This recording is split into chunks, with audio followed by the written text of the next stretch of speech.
Asyhadu an la ilaha illallah wahdahu la syarika lah wa asyhadu anna Muhammadan abduhu wa rasuluh. Allahumma salli wa sallim wa barik ala nabiyil huda wa ala alihi wa ashabihi wa man walah, amma ba'd.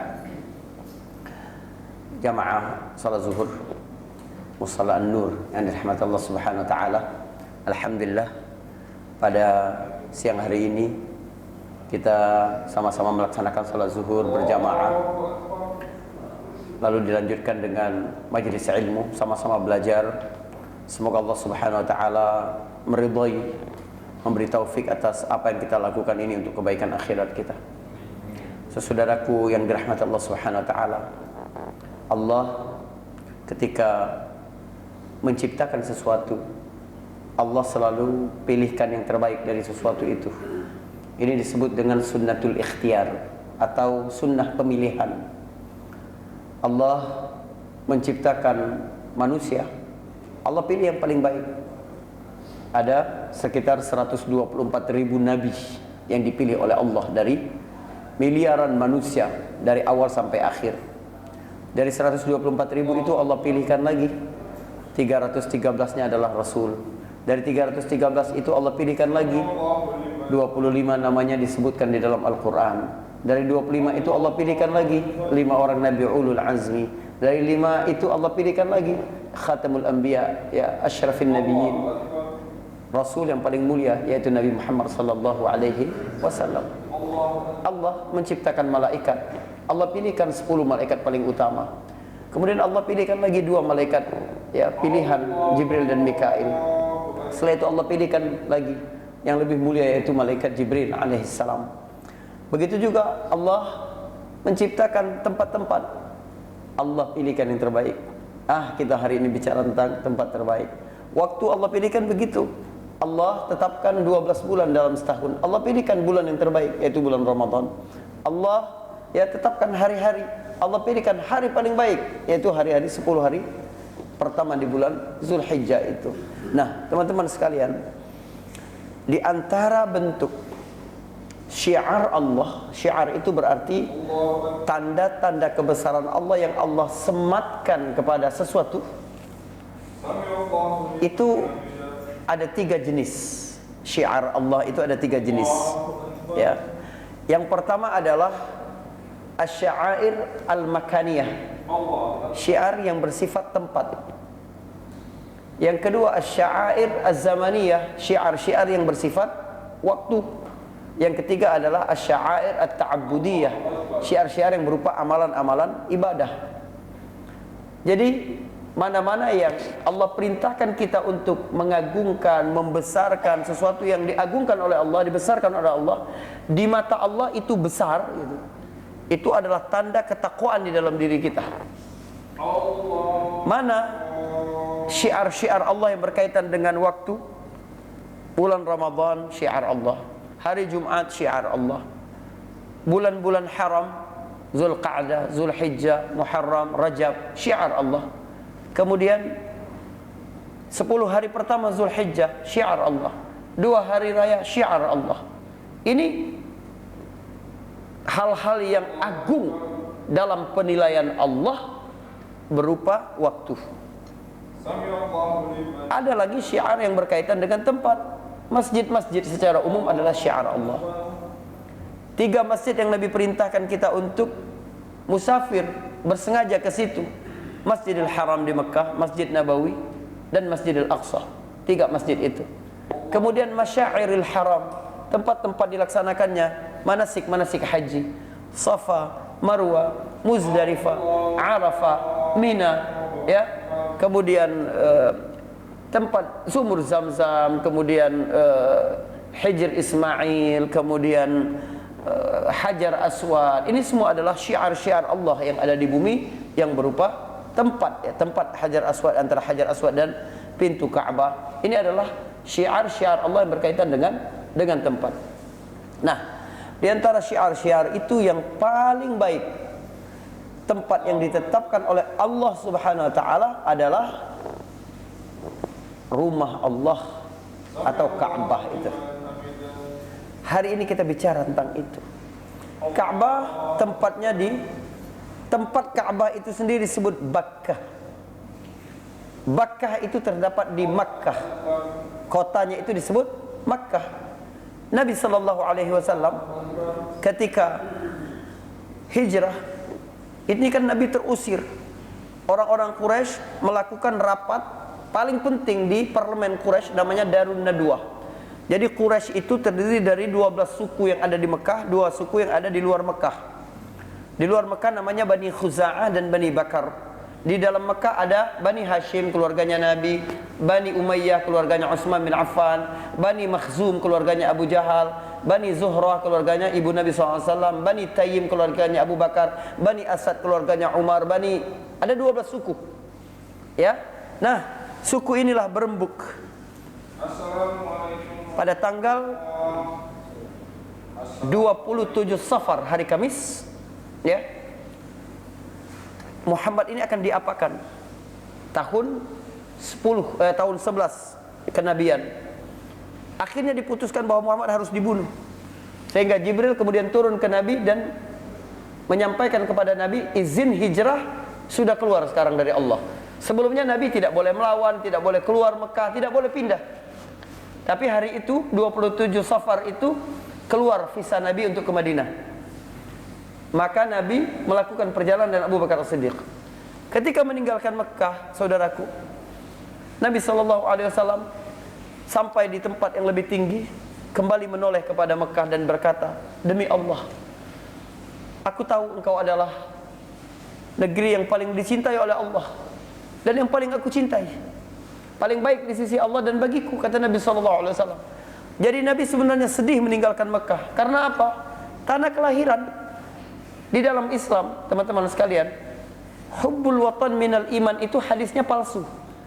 Cinta tanah air sebagian dari iman. Tidak benar hadis itu.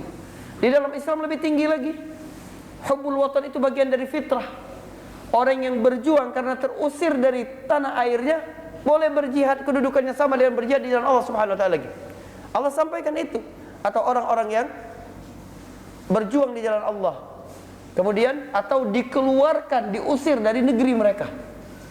Ini menjadi sebab satu amalan besar yang bernama jihad. Subhanallah.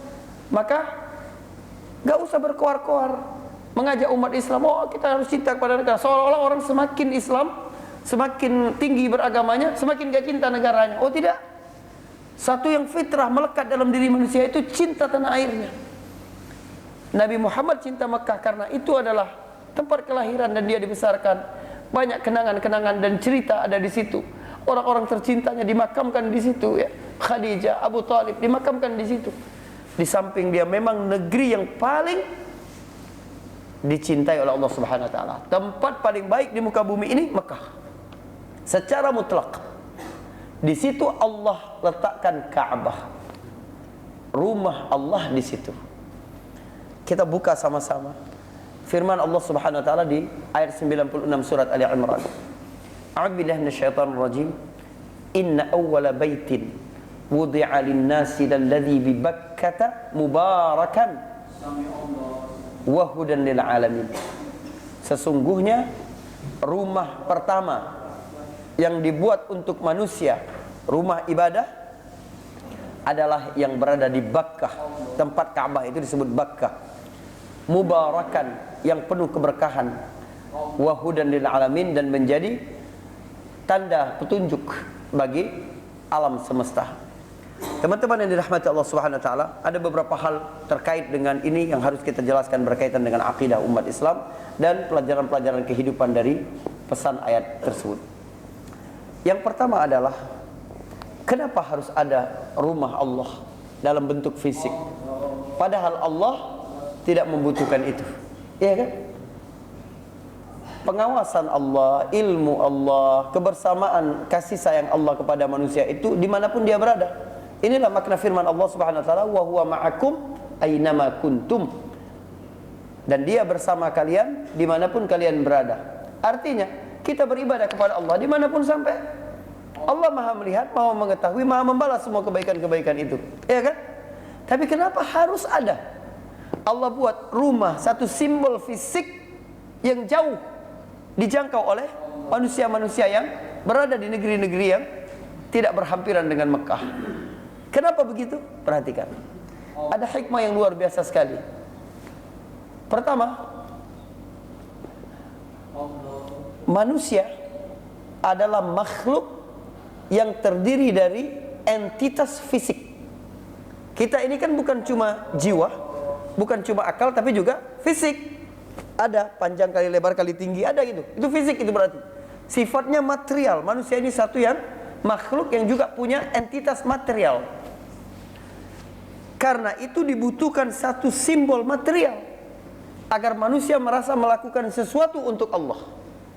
Jadi agar manusia merasa bahwa dia berkorban, meninggalkan entitas-entitas material dalam kehidupannya, meninggalkan pekerjaannya, meninggalkan meetingnya, meninggalkan customernya, meninggalkan tanah airnya, meninggalkan keluarganya, menuju Allah. Haji atau umrah. Padahal Allah di mana-mana. Tapi harus ada satu simbol yang sifatnya material pula untuk memudahkan manusia mencapai satu rasa bahwa aku sedang melakukan perjalanan menuju Allah Subhanahu wa taala. Inilah keistimewaan haji, inilah keistimewaan umrah. Yang kedua, kita fokus pada kalimat bibakkah, di mana Allah meletakkan rumah paling awal untuk ibadah itu di Mekah. Satu negeri yang tandus, gersang, panas, subhanallah. Saudaraku, Mekah adalah negeri yang tidak memiliki sedikit pun syarat-syarat untuk disebut indah, itu tidak ada. Tidak hijau, tidak ada gunung yang sejuk, tidak ada hujan yang terus turun, tidak ada udara yang dingin, tidak berada di pinggir pantai bagus seperti di Lombok, enggak ada. Allah benar-benar memisahkan, lalu memisahkan semua sarana-sarana kelezatan fisik untuk lihat dipandang pemandangan yang bagus dan seterusnya itu, agar manusia, perhatikan, ini hikmah luar biasa besar, agar manusia yang pergi ke Baitullah itu memang benar-benar murni untuk Allah. Jika sekiranya Ka'bah ini terdapat di Swiss misalnya, atau di Indonesia, tempat yang paling bagus gitu, niscaya akan bercampur antara orang yang datang untuk haji untuk Allah Subhanahu wa taala dengan orang yang ingin wisata. Memang indah di situ. Allah Subhanahu wa taala mampu buat rumahnya itu di tempat paling indah di bumi. Mampu tidak? Mampu. Lalu Allah Subhanahu wa taala mensyariatkan haji sepanjang tahun. Kapan saja kamu bisa haji, biar tidak berdesak-desakan. Tapi Allah berkehendak lain. Allah berkehendak kalian datang pada waktu yang bersamaan. Di situ ada macet, di situ ada kredit, di situ ada subhanallah kesulitan, di situ ada keterbatasan, di situ ada antrian, di situ ada luar biasa sekali. Tetapi lihat bagaimana kemudian siapapun yang mengunjungi rumah Allah khalisan min indi qalbi, benar-benar ikhlas dari hatinya untuk Allah Subhanahu wa taala, pasti akan ditanam kerinduan yang luar biasa untuk kembali ke rumah Allah. Ini makna firman Allah, wa idz ja'alnal baita mathabatan linnas. Dan ingatlah ketika Allah jadikan Ka'bah mathabah. Apa mathabah? Mathabah ini bentuk dalam gramatika bahasa Arab disebut masdar mimi daripada thabah yang bermakna raja', artinya kembali. Bahwa siapapun manusia yang pernah berkunjung ke Baitullah, hati dia tuh ingin untuk kembali lagi. Doa orang-orang yang umrah, yang haji itu paling banyak, jangan jadikan ini sebagai janji terakhirnya dengan haram. Ingin haji lagi, ingin umrah lagi, ingin subhanallah. Teman-teman sekalian, apa pelajaran penting dalam kehidupan yang kita dapatkan ini? Perhatikan, ini penting sekali. Allah berkuasa untuk menciptakan sarana-sarana kelezatan fisik bagi manusia, tetapi Allah juga mengatur kebahagiaan rohani yang terpisah dengan sarana-sarana kelezatan fisik. Allah menciptakan kelezatan-kelezatan fisik sebagai nikmat dari Allah bagi kita manusia, makhluk materi, ya, terdiri dari entitas fisik. Suka kita tempat-tempat yang indah, rumah yang bagus, apa, suka kita. Tapi Allah Subhanahu wa taala ingin sampaikan bahwa kebahagiaan ruh berbeda. Kebahagiaan hatimu, jiwa itu berbeda dengan pemberian sarana kesenangan fisik. Ada orang yang tinggal di rumah yang sempit, ya, dengan beberapa anggota keluarga, tapi damai. Kalau keluar pingin kembali cepat, ayahnya yang pergi bekerja itu semangat sekali dalam letih kerjanya itu kembali ke rumah. Rumahnya lebih kecil, lebih jelek daripada tempat dia bekerja, lebih makan lebih sederhana, tapi tidak ada kedamaian di situ. Begitu juga anak-anaknya, istri yang taat, keluarga yang berjamaah, anak yang berbakti kepada kedua orang tua. Tapi ada lagi orang yang tinggal di rumah yang pajaknya aja puluhan juta. Tapi di situ ada neraka, di situ ada permusuhan, di situ ada konflik, di situ ada intrik, di situ ada, ya, luar biasa. Allah Subhanahu wa taala terbukti secara real dalam fakta, dan seperti yang Allah sampaikan bahwa kebahagiaan fisik itu tidak ada hubungannya dengan kebahagiaan hati. Allah Subhanahu wa taala menciptakan, ya, kebahagiaan bagi manusia ini berkaitan dengan hal-hal yang ada dalam hati mereka. Teman-teman sekalian, karena itulah yang paling baik bekal dalam haji itu apa? Yang paling baik bekal dalam haji itu adalah taqwa. Wa tazawwadu fa inna khairaz zadi at-taqwa. Kenapa? Sebab segala persoalan-persoalan dalam kehidupan ini tergantung tingkat ketakwaan kita lah yang membuat kita menjadi tahan banting, tetap tenang, punya prasangka baik terhadap masa depan kita, selalu optimis, ridha dengan apapun pemberian Allah. Dari mana? Dari ketakwaan semua. Dalam satu ayat Allah berkata begini, wattaqullaha wa yu'allimukumullah, di Al-Baqarah ayat 282. Bertakwalah dan bertakwalah kepada Allah, maka Allah yang akan mengajari kalian. Maka Allah yang akan menjadi guru bagi kalian. Subhanallah. Lihat ya, dalam kehidupan ini banyak sekali kita sampai kepada kondisi di mana kita bingung. Ilmu kita tuh udah mandek, bagaimana cara menghadapi ini? Tapi orang yang bertakwa selalu diberi petunjuk oleh Allah. Kenapa? Janji Allah. Siapa yang bertakwa, Allah yang jadi guru dia. Allah yang akan mengajari dia. Apalagi syarat-syarat kebahagiaan itu? Tidak bingung. Kemudian apalagi? Selalu ada solusi dari setiap persoalannya. Wa man yattaqillaha yaj'al lahu makhraja, dalam surah At-Talaq ayat kedua, ketiga, keempat. Wa yarzuqhu min haitsu la yahtasib. Rizki dari jalan yang tidak terduga, jalan keluar. Subhanallah. Bahkan kebutuhan manusia untuk diakui, mendapatkan kedudukan, dihormati, kebutuhan manusia itu Allah bilang, yang paling mulia di antara kamu yang paling bertakwa. Al-Hujurat ayat 12, inna akramakum 'indallahi atqakum. Jadi semua syarat-syarat kebahagiaan itu ada dalam tingkat ketakwaan kita. Nah, bagaimana mengukur ketakwaan yang ada di dalam hati kita ini? Mengukurnya adalah bagaimana kita membesarkan syiar-syiar Allah ini. Dzalika wa man yu'azzim sya'airallah fa innaha min taqwal qulub. Surat Al-Hajj ayat 32. Demikianlah siapa yang mengagungkan syiar-syiar Allah, itu adalah di antara tanda ketakwaan hatinya.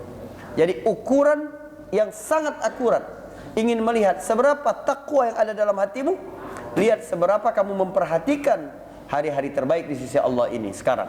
Bagaimana kamu memanfaatkannya? Bagaimana hatimu terpaut dengan tempat-tempat yang diagungkan, yang Allah perintahkan kita untuk mengagungkannya. Negeri haram, Makkah, Ka'bah, syiar-syiar Allah di Masyairil Haram. Bagaimana ada hati kita ini keterikatan di situ? Itu adalah tanda ketakwaan yang ada di dalam diri kita itu. Subhanallah. Teman-teman sekalian, inna awwala baitin wudi'a linnas. Perhatikan, untuk siapa Allah buat rumah ini? Untuk manusia. Allah sebutkan secara umum untuk manusia. Untuk yang berkulit putih, untuk yang berkulit hitam, untuk yang berkulit merah, untuk etnik semua etnik yang ada di dunia, untuk orang kaya, untuk orang miskin. Ada orang kaya nggak bisa ke sana, banyak orang miskin yang bisa ke sana. Allah tidak khususkan rumah ini bagi orang-orang kaya saja, tidak, bagi para pejabat saja, tidak, bagi orang-orang Arab saja, tidak, orang ajam non Arab juga datang ke situ. Allah meletakkan rumahnya ini untuk seluruh manusia. Karena itu dia adalah awal bait. Awal pertama kali Allah bangun untuk manusia. Sebelum manusia ada, Allah sudah bangun. Para malaikat membangun Ka'bah ini pertama kali dari batu rubi merah, ya, yakut merah. Kemudian ada taufan, ini diangkat. Tinggallah pondasinya. Lalu kemudian Nabi Ibrahim alaihissalam dapat project penunjukan langsung ini, nggak ditender, untuk meninggikan bangunan Ka'bah, ya, karena nggak ada duitnya sih, nggak apa-apa. Untuk meninggikan bangunan Ka'bah. Wa idh yarfa'u Ibrahim al-qawa'ida minal bait wa Ismail Rabbana taqabbal minna innaka antas sami'ul alim wa tub 'alaina innaka antat tawwabur rahim. Ingatlah tatkala Ibrahim meninggikan bangunan Ka'bah. Ini Ka'bah. Sejarah-sejarahnya dia sudah ada dari sebelum Nabi Adam alaihissalam. Lalu kemudian tinggal pondasinya dan ditinggikan oleh Ibrahim alaihissalam. Ketika bangunan itu semakin tinggi dan Ibrahim butuh untuk naik, diletaklah tempat berdiri itu. Itu yang disebut sebagai maqam Ibrahim. Dalam ayat ke-97 lanjutan ayat di surat Al-Imran tadi, fihi ayatum bayyinat maqamu Ibrahim wa man dakhalahu kana amin. Ada maqam Ibrahim itu. Sebagian ahli tafsir menyebutkan maqam Ibrahim itu adalah, maqam itu artinya tempat berdiri. Tempat berdiri Ibrahim ketika membangun Ka'bah, mendirikan bangunan Ka'bah. Ismail mengulurkan batu ke ayahnya, ayahnya di atas tempat berdiri itu. Itu memang jejak Nabi Ibrahim itu, kaki Nabi Ibrahim di situ. Ya, ada sampai sekarang. Ada yang berkata maqam Ibrahim itu adalah tempat Ibrahim ketika berdiri berdakwah mengajak manusia kepada tauhid. Ini juga pesan lain bahwa jika engkau benar tauhidmu kepada Allah, maka tempatmu lebih tinggi daripada yang lain. Ya, dia memang tempatnya lebih tinggi. Kita diperintahkan untuk menjadikan tempat makam Ibrahim itu sebagai tempat kita salat. Ya, waj'al wattakhidhu min maqami Ibrahim musalla, bagian dari situ. Jadi Ka'bah tadi dibangun oleh Ibrahim. Saudaraku, Ka'bah ini apakah sesembahan umat Islam? Walaupun kita bantah, orang bilang enggak, kalian menyembah ke Ka'bah. Kita jawab tidak. Kenapa? Pertama, perintah untuk menghadap ke Ka'bah itu baru tahun kedua Hijriah atau 15 tahun setelah Nabi menjadi Rasul. Sementara sholat sudah diwajibkan sejak awal. Sholat itu bukan diwajibkan ketika Isra Mi'raj, bukan, ya. Isra Mi'raj itu sholat 5 waktunya. Dari awal Nabi sudah sholat, sudah ada kewajiban sholat, cuma pagi dan sore. Syariat yang pertama diajarkan oleh Jibril kepada Nabi apa? Wudu. Jibril ajak Nabi keluar Mekah, Jibril pukul satu batu keluar air, Jibril berwudu dan memerintahkan Nabi lakukan seperti apa yang dia lakukan. Nabi pun melakukan. Lalu kemudian Nabi mengajar Khadijah hal yang sama. Setelah itu Jibril mengajarkan salat. Jadi di surat Al-Muzammil, di surat Al-Mudassir, ini perintah-perintah salat kepada Nabi. Sudah ada salat. Ya, seorang bercerita ketika dia sedang bersama Ibnu Abbas di Mina, dia melihat ada satu orang keluar untuk salat. Kemudian berdiri, di sampingnya ada seorang anak yang masih remaja kecil, di belakangnya seorang perempuan. Dia bertanya kepada siapa? Abbas bin Abdul Muthalib ini, paman Nabi. Siapa mereka itu? Kata Abbas, itu ponakanku Muhammad. Dia nggak pernah bohong dan dia bilang dia Nabi. Kata Abbas bin Abdul Muthalib. Ini menarik ya. Abbas itu ini pada awal-awal Islam ini, sahabat yang bercerita ini kemudian masuk Islam ketika Fathu Makkah dan menangis terisak-isak. Orang tanya, kenapa kamu nangis? Padahal kamu sudah Islam. Apa yang kamu sesalkan? Aku menyesal kalau sekiranya aku dulu pertama langsung mengikuti Muhammad ketika ditawarkan oleh Abbas pada hari pertama-tama Nabi berdakwah. Subhanallah, dapat memperoleh keutamaan yang luar biasa. Coba sekiranya aku wafat ketika perang Badar atau perang Uhud, atau aku wafat dalam keadaan kafir. Itu yang dia bayangkan. Jadi menjadi pertama ini berarti luar biasa sekali. Jadi Dia tanya ke Abbas, Abbas pun unik. Baru masuk Islam tahun ke-6. Bukan, setelah Nabi hijrah. Abbas ini. Iya, betul. Gitu. Baru masuk Islam.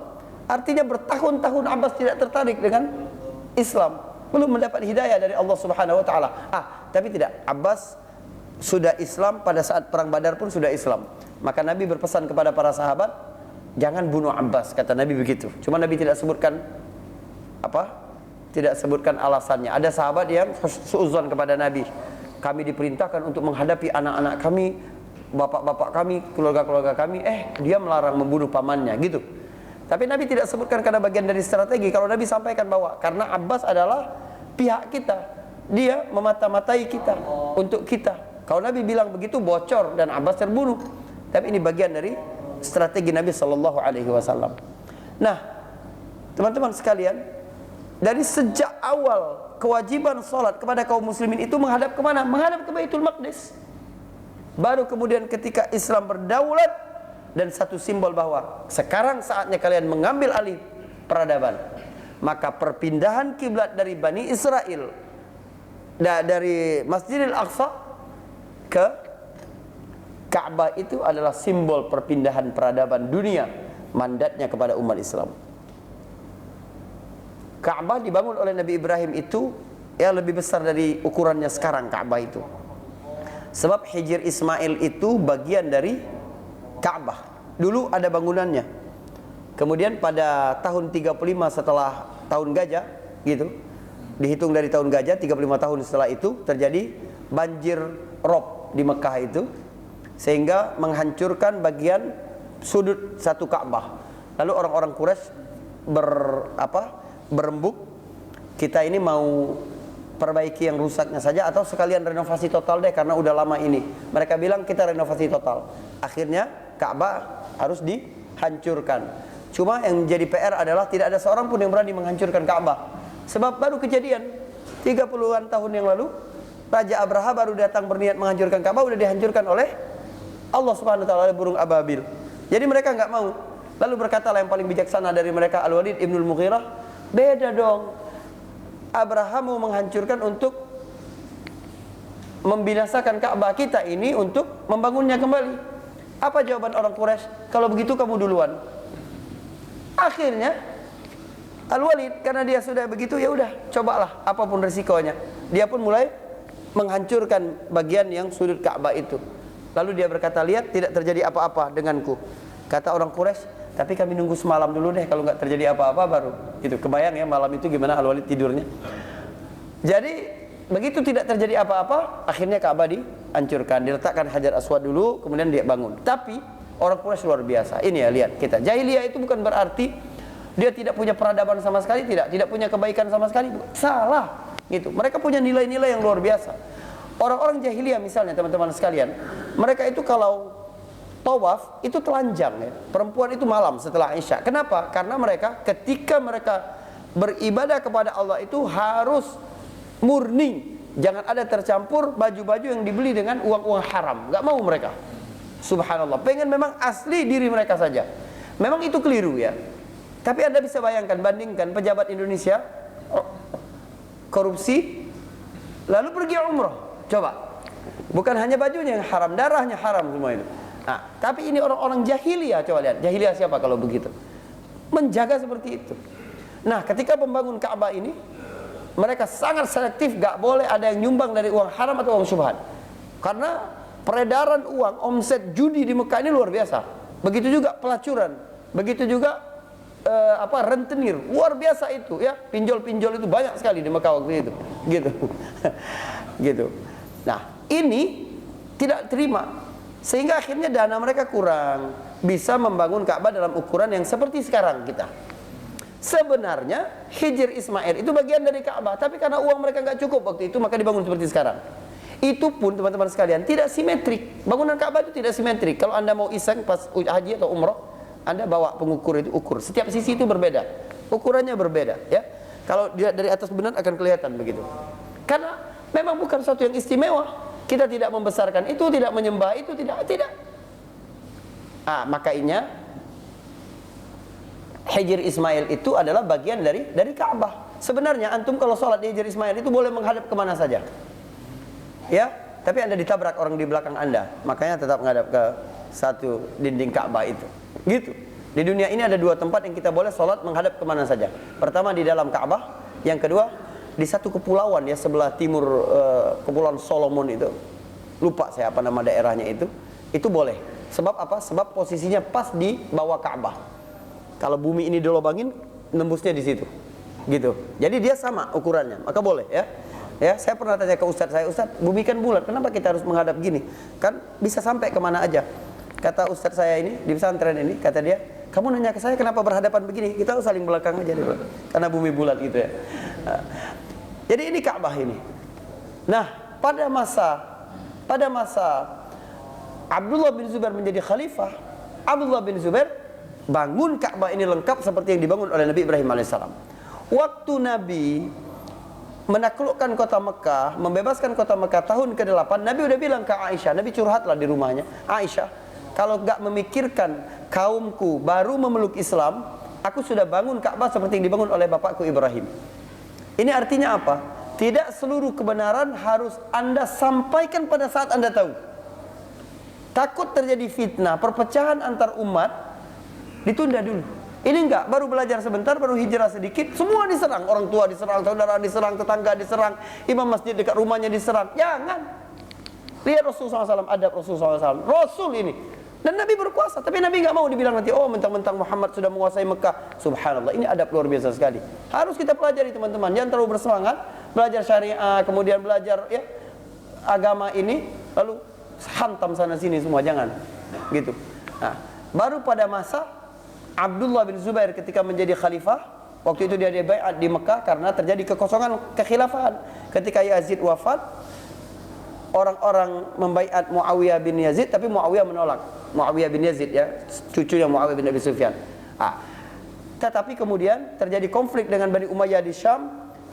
Abdullah bin Zubair dibunuh oleh Abdul Malik, Walid bin Abdul Malik.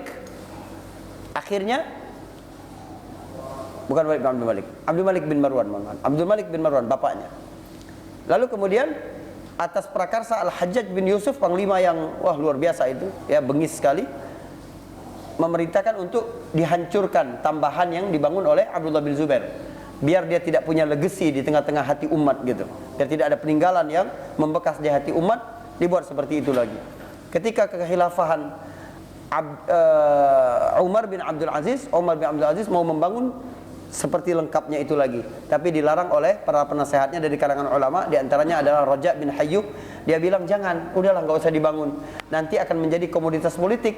Kalau setelah kamu nanti yang berkuasa adalah musuh politikmu, ntar dibongkar lagi, terus musuh politik dia dibangun lagi, akhirnya Ka'bah menjadi komoditas politik ya, seperti jari, kadang gini kan, akhirnya jadi komoditas politik. Padahal jadi ada ciptaan Allah Subhanahu wa taala. Anda mau selfie begini nggak apa-apa. Tahun 2022, 2023, 2024 silakan bebas, ya kan?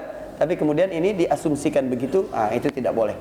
Ya, baik, mungkin ini dulu teman-teman sekalian sejarah dan sedikit data singkat dari Ka'bah itu gitu. Tapi memang saya singkat banget karena panjang sekali bahasan tentang hal ini. Barakallahu fikum ya. Kalau ada yang ingin bertanya atau diskusi silakan. Baik.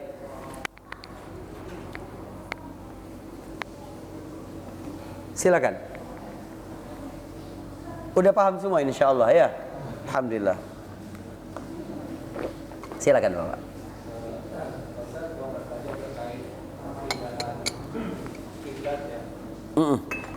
Ini pertanyaan yang cuma mengkritik aja.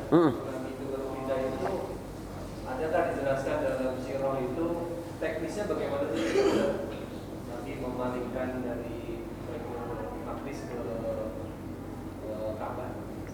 Iya. Jadi begini, sewaktu di Mekah, Nabi itu memang sudah condong ingin menghadap ke arah Ka'bah memang, ya. Jadi karena itu, tapi karena masih di Mekah dan Ka'bah dekat, maka Nabi bisa menghadap ke Baitul Maqdis sekaligus menghadap ke Ka'bah. Jadi Nabi memang memilih posisi Baitul Maqdis di sini, Ka'bah di sini. Nabi memilih sholat di sini, biar menghadap Baitul Maqdis tapi sekaligus menghadap ke Ka'bah. Tapi ketika Madinah berada di tengah begini, nggak bisa. Kalau menghadap Baitul Maqdis membelakangi Ka'bah. Itu Nabi bolak-balik nanya, bolak-balik yang meminta kepada Allah, kapan kira-kira ada gitu. Itu yang Allah sampaikan di Al-Baqarah ayat 144, qad nara taqalluba wajhika fis sama. Kami melihat Muhammad gimana pergerakan wajahmu, bertanya-tanya kapan kira-kira diperintahkan gitu. Maka sekarang palingkan wajahmu kepada qiblat, arah qiblat yang kamu inginkan. Falan walliyannaka qiblatan tardaha fawalli wajhaka syatral masjidil haram. Arahkan ke Masjidil Haram. Lalu Nabi di salat berikutnya udah.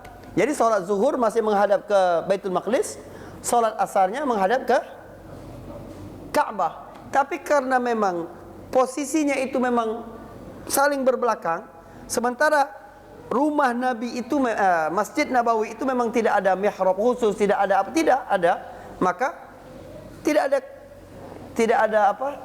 ada kesulitan berarti ketika terjadi perpindahan kiblat gitu. Nah, para sahabat pun kemudian menyebarkan itu ke kampung-kampung, ke daerah-daerah di Madinah bahwa kiblat sudah berpindah. Ada satu yang baru sampai ketika orang sudah asur, sudah sholat asar, mereka masih menghadap ke Baitul Maqdis. Seorang sahabat datang berteriak kepada mereka, baru 2 rakaat mereka sholat. Sudah turun ayat bahwa kiblat ini sudah berpindah ke arah Ka'bah. Akhirnya mereka sedang sholat itu memperbaiki, mengubah posisi mereka rapi sekali, pindah ke arah Ka'bah. Sampai sekarang masjid itu ada disebut Masjid Qiblatain, Masjid 2 kiblat. Karena dalam satu sholat mereka menghadap 2 kiblat.